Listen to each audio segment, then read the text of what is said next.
Et bonjour à tous, j'espère que vous allez bien. On se retrouve pour un nouveau test matériel et aujourd'hui, j'ai le plaisir de vous présenter mon test d'un produit que j'utilise depuis vraiment longtemps et vraiment souvent, la Suunto Vertical 2. Avant qu'on commence, je vous précise que Suunto est partenaire du podcast, pas des tests matériels, mais du podcast Quoi mieux, les épisodes de vulgarisation scientifique et les rencontres qui sortent chaque semaine. Donc je vous laisse juger du conflit d'intérêts qui me lie à Suunto et juger le crédit, la crédibilité que vous accordez à mes propos, à ce test. Alors avant de commencer, je vous propose qu'on parle de positionnement, parce qu'en fait cette montre-là, elle n'est pas seule, elle arrive dans un contexte, elle n'est pas seule dans la gamme Suunto, elle arrive dans un certain contexte. Elle arrive en remplacement de la Vertical 1, que j'ai juste ici, dont on va parler dans 2 secondes, et elle arrive en complément également de la Race 2, qui est sortie un petit peu avant, que vous avez juste ici, et dont le test est disponible sur la chaîne, et le test, il va nous aider pour comprendre la Vertical 2, parce que vous allez voir qu'il y a quand même énormément de points communs entre les deux. En termes de positionnement, Suunto, ils ont plusieurs gammes. Moi, il y a 2 gammes principalement que j'utilise le plus, en tout cas qui correspondent le plus à ma pratique.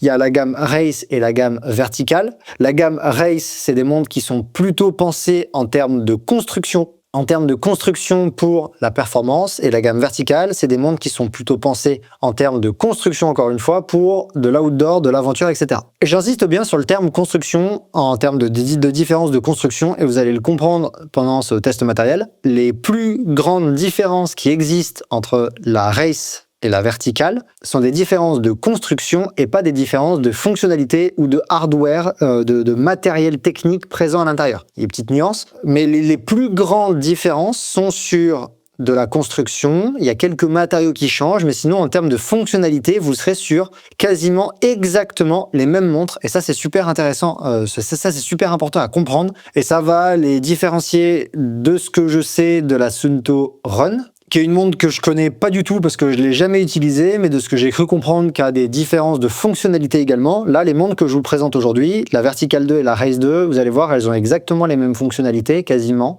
Il y a quasiment que de la construction qui change. Donc, les montres Race, c'est celles-ci, et c'est les montres qui sont pensées, en tout cas qui étaient à la base pensées pour le côté plutôt performance. C'est-à-dire qu'elles sont plutôt légères, elles étaient un peu plus, elles avaient, en tout cas la Race 1 avait un fonctionnement qui était plus dynamique, plus répondant que la Vertical. En tout cas, c'était le cas quand on comparait Race 1 et Vertical 1.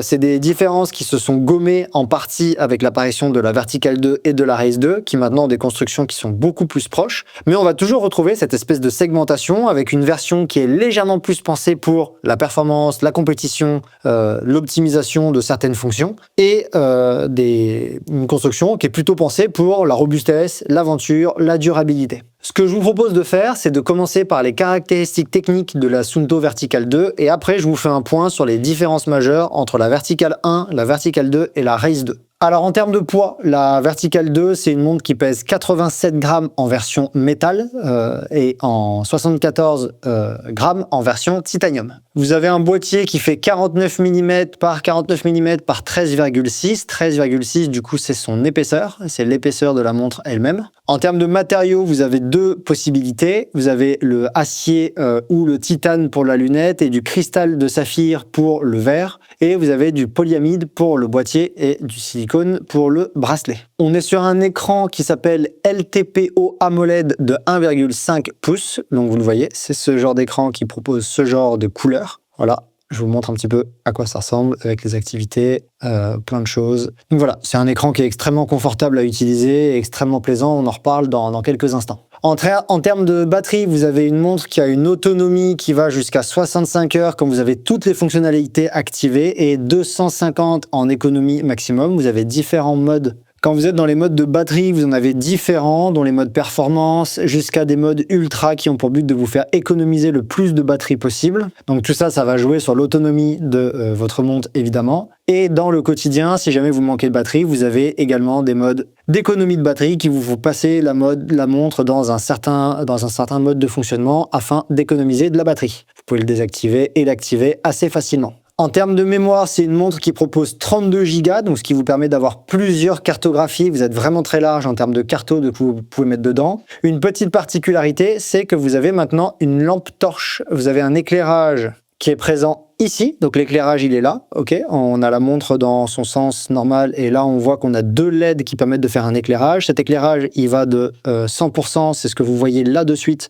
et vous pouvez le mettre jusqu'au minimum à 25, et vous avez également un mode rouge. Donc ça, c'est la particularité dont la Race 2 n'est pas pourvue. La Race 2 n'a pas de ce mode d'éclairage qui s'allume comme ça et à travers lequel on navigue assez facilement. En termes de prix catalogue, c'est une montre qui est proposée à 599 € dans la version acier, 699 € dans la version titane, c'est-à-dire que elle est quand même montée de 100 € par rapport à la verticale sans option solaire. Alors je pense qu'il y a plusieurs fonctionnalités qui sont à connaître, mais qui sont également présentes sur la Race 2, et c'est exactement les mêmes que sur la Race 2. Mon test est en ligne si vous voulez que je les détaille. Normalement, je l'ai détaillé dans cette vidéo. On a le suivi cardiaque qui est présent par mesure de la fréquence cardiaque par photoplétismographie et une mesure de la VFC par phototomographie, donc par capteur optique au poignet, qui est censé avoir été amélioré depuis la verticale 1. En termes de suivi de santé, il y a la mesure de la saturation en oxygène, par photoplétismographie également, le suivi du stress, etc. Donc tout ça, c'est proposé dans l'écosystème de Suunto App. Vous avez également le suivi du sommeil, basé sur les données cardiaques et l'accélérométrie, avec une évaluation de la durée et de la qualité du sommeil, un suivi de forme qui vous estime votre charge d'entraînement, de récupération, l'état général de la forme à partir de l'historique d'entraînement, des données physio, etc. Vous avez tout un rapport dans Suunto App qui est également disponible. En termes de suivi d'activité au jour le jour, il y a la comptabilisation du nombre de pas, des calories brûlées sur la journée, donc il y a plusieurs suivis d'activité. Pour l'altimétrie, on est sur un altimétrie barométrique qui est exceptionnelle puisqu'elle est combinée au GPS avec l'utilisation de la technologie Fused Alti. C'est une technologie propriétaire de Suunto qui était déjà présente sur la verticale 1, qui est présente sur la Race 2, et le but c'est d'améliorer la précision des données de dénivelé, ce qui fait que normalement c'est une des plus précises en termes de dénivelé du marché, d'altitude du marché, pour pas dire la plus précise. Pour le suivi GPS et de la navigation, les montres utilisent plusieurs systèmes satellitaires, GPS, GLONASS, Galileo, QZSS et Beidou, avec la prise en charge du GNSS multiband. La montre, elle propose la navigation sur carte hors ligne, le téléchargement de cartes hors ligne qui est désormais possible et qui est possible même si la montre n'est pas branchée à un chargeur secteur. C'est une nouveauté depuis la Race 2, c'est disponible sur les 2 montres. Vous pouvez faire du coup évidemment le suivi de traces GPX, le guidage étape par étape. Il n'y a pas de guidage audio. Il y a des personnes qui me l'avaient demandé pour la Race 2. Il n'y a pas de guidage audio. C'est du guidage par vibration et affichage visuel, mais il n'y a pas de voix qui vous parle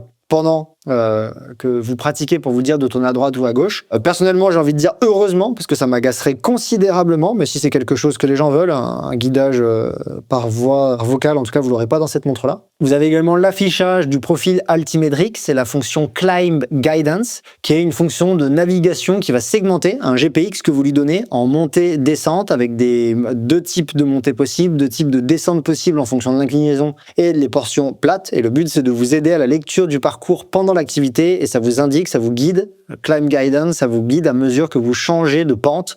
Et ça a été considérablement amélioré depuis sa sortie il y a environ 1 an, quelque chose comme ça. De mémoire, c'était sorti en août 2024, et entre août 2024 et août 2025, même maintenant, là, janvier 2025, quand j'enregistre, ça a considérablement évolué, cette fonctionnalité, et c'est vraiment de mieux en mieux, donc ça, c'est quand même vraiment intéressant.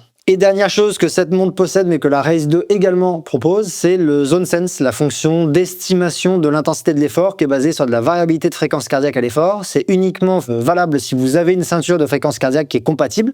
Tout est expliqué sur le site de Suunto, mais en tout cas, c'est quelque chose qui est disponible dans cette montre également. Alors, je ne vais pas vous faire un comparatif complet de Race 2 versus Vertical 2 versus Vertical 1. Si vous allez sur le site courme.fr, sur l'article qui est associé à ce test, le test version écrite, vous avez un tableau où on vous a fait tout propre, les caractéristiques Vertical 2 versus Race 2 versus Race 1. Là, je vais juste vous parler des différences majeures à connaître par rapport à la V1, parce qu'il y a tellement de points communs qu'en fait, je vais juste m'intéresser aux points de divergence majeurs entre ces différents modèles. La première différence majeure, c'est entre Vertical 2 et Vertical 1. Alors, je ne sais pas si vous le verrez bien ici, mais on a complètement changé de type d'écran. On a complètement changé de type d'écran. Sur l'ancienne montre, c'était ce qu'on appelle du transréflectif, et maintenant, on est passé sur de l'AMOLED. Donc, vous le voyez là, les écrans n'ont rien à voir, c'est complètement différent. La fluidité n'a rien à voir. C'est vraiment des écrans qui sont complètement différents. C'est exactement le même écran que sur la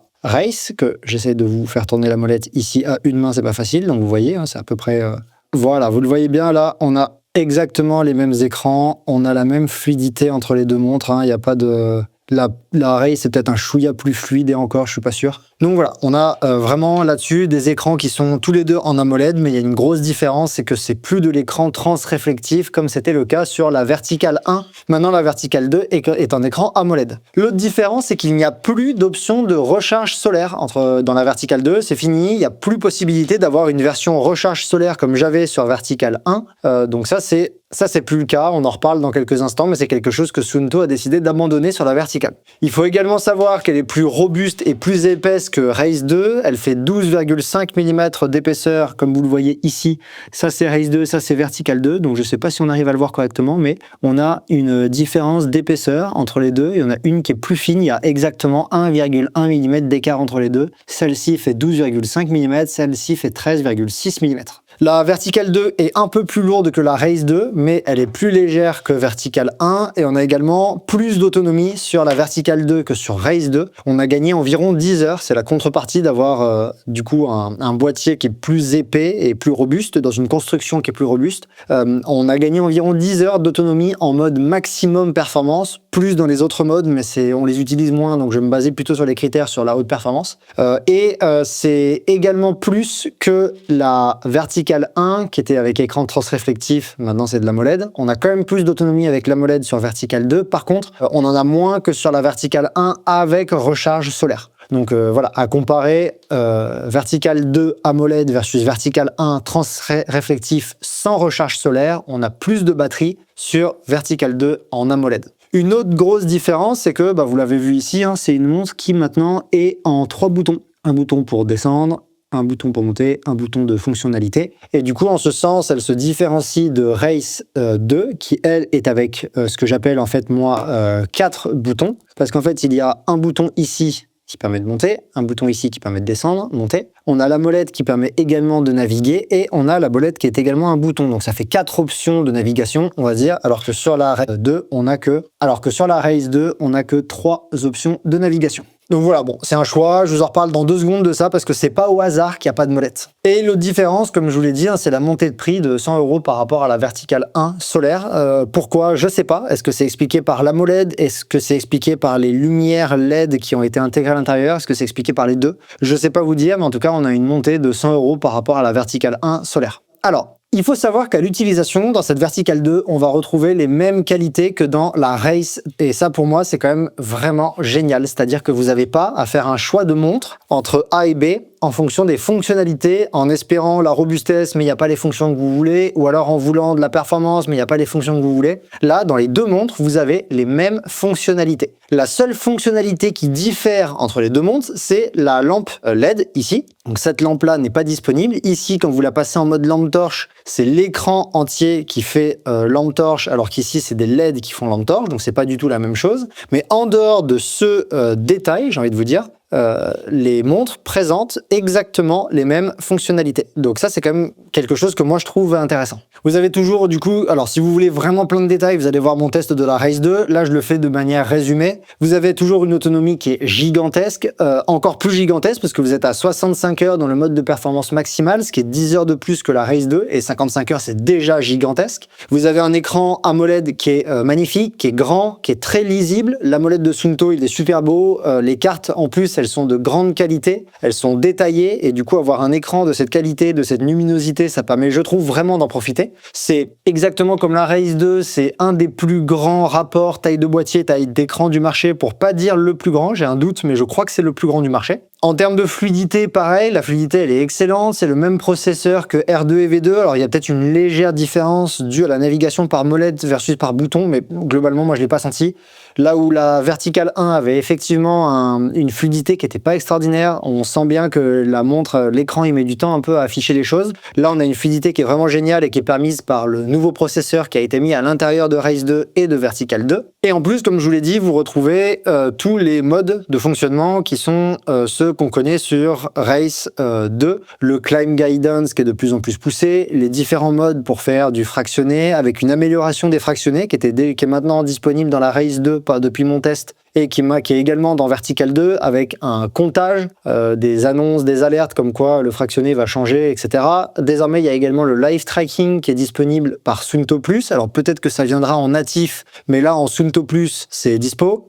Donc c'est-à-dire, vous savez, les Suunto Plus, c'est les applications supplémentaires que vous pouvez choisir de mettre dans votre montre. Et désormais, vous pouvez en mettre 3, jusqu'à 3 dans la montre simultanément. Donc typiquement, le live tracking, ça en est un, et pendant une activité, vous pouvez en avoir 2 autres activés en même temps. Vous avez également le traçage par heatmap, etc. Tout ça, c'est disponible sur l'appli. Donc bref, dans les fonctionnalités, il y a quasiment rien qui change entre les deux. Donc en fait, ce qui va vous amener à choisir l'une ou l'autre si vous êtes intéressé par la Race 2 et la Vertical 2, ça va être leur construction, à savoir qu'est-ce que vous recherchez. Dans la Vertical 2, moi ce que j'ai trouvé intéressant, c'est qu'elle est particulièrement utile pour les aventures et pour les utilisations multisports, typiquement les utilisations hivernales. Ou froide, montagneuse, plus. En fait, typiquement là, moi en ce moment, je fais du ski de rando, du vélo l'hiver, de la course à pied également, ou des raquettes. C'est-à-dire que j'ai très souvent des gants. La navigation molette avec des gants, c'est compliqué, c'est vraiment compliqué. On n'a pas de précision, on fait un peu n'importe quoi. La navigation par bouton, c'est beaucoup plus ergonomique que la molette. Quand vous avez des gants. Donc typiquement en ce moment, qui suis moi souvent avec des gants de ski de rando, des gants de ski de fond, des gants d'alpi ou peu importe, des gants de vélo qui sont un peu épais, et je suis très content en ce moment d'utiliser la Vertical 2 parce que cette navigation avec bouton, elle est quand même vraiment simplifiée. Après, il faut savoir que du coup celle-ci, je vous l'ai dit, elle est quand même plus robuste, elle est construite différemment, le boîtier est pas construit de la même façon, c'est une montre qui est plus résistante, elle va mieux résister si vous prenez des pets, des chocs dessus, donc ça aussi c'est quelque chose qui est intéressant à savoir selon ce que vous recherchez, selon la probabilité que vous avez de la taper contre des rochers, de la taper contre si vous avez des passages de corde, la manipulation de ski, vous pouvez éventuellement taper votre montre, ou pas du tout si vous faites majoritairement de la course à pied, du trail l'été, c'est peut-être des choses qui ne vous concernent pas du tout. Elle a également plus d'autonomie, donc peut-être que pour les grandes aventures, les itinérances, des choses comme ça, c'est quelque chose que vous recherchez par rapport à celle-là, même s'il va commencer à falloir aller dans les au moins 65 heures pour l'épuiser. Ce qui est pas tout le temps, et 65 heures c'est vraiment en mode max de performance, écran allumé, etc. Donc ça en fait quand même de l'autonomie. Il faut savoir qu'elle est plus lourde par contre, la Vertical 2, elle est moins pensée du coup peut-être performance, vous avez 10 grammes de plus au bout du poignet, donc c'est à vous de voir si ça vous gêne ou si ça vous gêne pas, c'est un poids de 10 grammes en plus, c'est en bout de chaîne, ça peut vous gêner comme ça peut ne pas du tout vous gêner. Je vous avoue que moi je l'ai pas vraiment senti la différence, la seule vraie différence que j'ai sentie entre les deux, c'est que le bracelet, celui-là là, que j'aime bien en nylon que j'ai mis, donc c'est un bracelet de run que j'ai mis sur la Race 2 parce que je trouve ça confortable et léger et très aéré. Je l'ai mise sur le Vertical 2, ce bracelet, et en fait ça marche pas trop, la montre elle vrille, elle est pas bien tenue, donc il faut, je pense, quasiment utiliser le bracelet en silicone parce que justement elle est plus lourde et j'ai l'impression que le bracelet là il suffit pas à bien la tenir. Donc voilà, ça c'est quelque chose qu'il faut savoir, en tout cas elle est plus lourde, ça c'est une réalité et on peut pas le nier. La lampe torche, j'ai trouvé ça vachement sympa. Au début, je rigolais de la lampe torche en me disant que je m'en moquais, quoi, que j'avais déjà effectivement cette fonctionnalité là sur la Race 2 d'allumer l'écran en fort. Et en fait, c'est vachement pratique et je me rends compte que depuis que je l'ai, c'est un gadget que j'utilise beaucoup. C'est un gadget, mais j'utilise beaucoup. J'utilise la nuit pour aller pisser. Typiquement, à part ça, qui est la première utilisation à laquelle on pense, hier soir encore, je l'ai utilisé en sortie ski de rando. J'ai fini de nuit, je rangeais mes affaires, je cherchais les clés de la voiture, je l'ai fait avec la lampe torche de cette montre. L'autre fois, je suis parti de matin, pareil, j'avais un truc à chercher et je savais pas où je l'avais mis. Je l'ai utilisé la lampe torche de la montre pour le chercher. Donc en fait, c'est un gadget. Je pense que ça peut être super utile en bivouac de nuit. Encore plus, nous, ça nous arrive de faire des choses en tente de toit l'été. Le bivouac, c'est vrai que c'est quand même plutôt l'été. Vous avez la lampe rouge qui vous permet de pas trop éclairer les autres, etc. Donc je trouve que c'est un gadget qui est bien pensé au final, qui est intéressant et qui vous permet de avoir une lampe à portée de main sans avoir à chercher votre frontal, forcément, par exemple, selon la situation dans laquelle vous vous trouvez. La plus grosse différence, du coup, c'est la molette, comme je vous l'ai dit. Le choix, il va certainement se faire là-dessus. À savoir qu'en plus, je trouve que je l'avais dit dans mon test de la Race 2, c'est une limite de la Race 2. Je trouve que la molette, elle est pas encore assez exploitée sur Race 2. Par exemple, la molette, elle permet pas de naviguer de haut en bas dans les applications, dans les écrans de navigation d'activité. Donc vous avez toujours une navigation par appui sur la montre, sur le bouton de la molette, ce qui veut dire qu'en fait vous utilisez exactement à l'activité la même façon de naviguer entre les écrans que sur Vertical 2. Donc si la molette venait à être plus poussée sur Race 2, la différence entre les deux montres elle serait encore plus marquée, parce que dans Race 2 ça nous permettrait avec la molette de remonter dans les écrans d'activité pendant qu'on court par exemple, dans nos écrans personnalisés. Ça permettrait, j'ai oublié de vous dire, écran personnalisé, vous pouvez en avoir jusqu'à 3 avec 7 champs de données. C'est une question qu'on m'a posée récemment, sur les deux montres c'est pareil. Vous pourriez du coup dans une montre remonter à travers les écrans ou descendre avec la molette, ce qui serait pas possible avec Vertical 2. Là pour l'instant, comme la molette elle est pas pleinement exploitée à mon sens sur Race 2, la différence sur la molette il est vraiment juste quand vous naviguez entre les menus hors activité. Donc en fait je le trouve pas si gigantesque la différence entre les deux montres concernant la molette pour l'instant en tout cas. Il y a toujours cette question mais ça du coup c'est pas un défaut, mais il y a toujours cette question de pourquoi autant de puissance, pourquoi autant de mémoire dans une montre 32 Go alors que dedans on va mettre uniquement des cartes pour l'instant. On peut pas y mettre de musique, les cartes, ça, j'ai regardé, c'était entre 250 et 500 MO de mémoire, donc autant dire que vous pouvez en mettre une énorme quantité. Elles sont toutes gratuites, super, vous pouvez bien blinder la montre. 32 Go quand même, donc j'attends de savoir un peu à quoi ils servent ces 32 Go. On est toujours aujourd'hui à ce défaut-là, à savoir qu'on a l'impression d'avoir un cheval de course mais qui est pas pleinement exploité, mais ça c'est quelque chose qui est commun aux deux montres. Donc voilà, et un seul défaut, je sais pas si c'est un défaut, mais la disparition du solaire. Je sais pas pourquoi, et je trouve que sur une montre d'aventure, c'est particulièrement utile. Je veux dire, si vous partez une semaine en itinérance, si vous partez plus en itinérance, en vélo ou quoi, moi je l'utilise comme capteur de vélo, parce que de toute façon Suunto, ils ont pas de capteur vélo, donc je l'utilise pour faire de la navigation à vélo. Là-dessus, justement, je pouvais, elle était bien exposée. Quand j'étais en vélo, typiquement, elle prenait la charge et c'était assez intéressant. Ça augmente encore plus la batterie. Et je sais pas pourquoi ça a disparu. Alors, je trouve ça dommage. Moi, j'aurais bien aimé que la version aventure des deux montres garde l'option solaire. Est-ce que c'est pour maximiser la taille de l'écran? Parce que de toute façon, quand vous avez un bandeau de recharge solaire autour de l'écran, vous perdez forcément en taille d'écran. Est-ce que c'est parce que avec l'AMOLED, c'est plus nécessaire? Est-ce que c'est parce qu'ils ont considéré Suunto que comme on est déjà à plus de 65 heures d'effort, c'était pas utile? Je sais pas. Je trouvais ça cool sur le modèle aventure d'avoir la recharge solaire. Je sais pas pourquoi ça a disparu. Bon, voilà. J'ai pas d'explication. En tout cas, j'aurais bien aimé que ce soit présent. Moi, c'est le seul petit reproche que je pourrais faire à cette montre. J'aurais bien aimé qu'elle soit plus exploitée, ces 32 Go, ou plus exploitable. Ne serait-ce que, par exemple, faire des connexions à des applications de musique pour avoir la musique dans la montre et pas dans le téléphone. D'autant que Suunto a deux casques super, le Sonic et le Wing 2 qui sont les casques que j'utilise le plus. Du coup, j'aurais trouvé l'interaction super et là, c'est pas le cas. Donc, je sais pas trop pourquoi, mais moi, c'est quelque chose que j'aurais bien aimé, l'exploitation de tous ces gigas de stockage qu'on a sur la montre qui sont pas du tout utilisés en fait. Peut-être que ça viendra. J'ai pas d'informations là-dessus, mais voilà en tout cas ce que j'avais à vous dire. En résumé, vous avez, je pense, largement compris les différences entre les deux montres. Celle-ci, la Vertical 2, c'est une montre outdoor, pensée aventure, robuste, durable, grosse autonomie, manipulable facilement avec des gants dans plein de circonstances, un peu plus lourde, un peu moins orientée perf, malgré énormément de similitudes entre les deux produits et vraiment pas beaucoup de différence. J'ai rien à rajouter pour ce test. S'il y a une question, quelque chose que vous aimeriez savoir dessus, que j'ai pas abordé, n'hésitez pas à me mettre un commentaire, je me ferai un plaisir de vous répondre. Si jamais vous utilisez ce modèle et vous le connaissez, vous avez des choses à ajouter ou à confirmer ou à venir discuter, n'hésitez pas à mettre un commentaire également, c'est avec plaisir. Pour rappel, sur Instagram avec Suunto, on vous propose tous les 2 mois, depuis 1 an maintenant, un petit vidéo tutoriel sur des fonctionnalités clés de la Race 2 et de la Vertical 2, puisque c'est toujours les mêmes fonctionnalités. Donc si ça vous intéresse de découvrir un petit peu ce que ces montres proposent en termes de fonctionnalités, on se retrouve sur Instagram de Suunto FR et Courir Mieux. C'est disponible avec plein de choses sur, par exemple, le traçage de cartes, les alertes nutrition, la construction de séances d'intensité, etc. Donc vous découvrirez encore plus de fonctionnalités de ces montres que j'ai pas forcément abordé dans ce test parce qu'il y en a vraiment plein et je vais pas passer en revue toutes les fonctionnalités et tous les Suunto Plus que la montre propose parce qu'il y en a énormément. Si cette montre vous a convaincu, que vous souhaitez en faire l'acquisition, premièrement vous avez un code promo en description, c'est Cyril X Suunto, ça vous donne 10% sur le site Suunto si vous utilisez le code et que vous utilisez le lien Suunto qui est présent en description. Vous pouvez également faire l'acquisition avec un des autres liens affiliés qui est en description. Ça rétribue dans une petite mesure mon travail. J'espère que j'ai été assez neutre et transparent pour ce test-là. Et je vous dis à très bientôt pour un autre test matériel ou pour un épisode du podcast Courir Mieux. À très vite!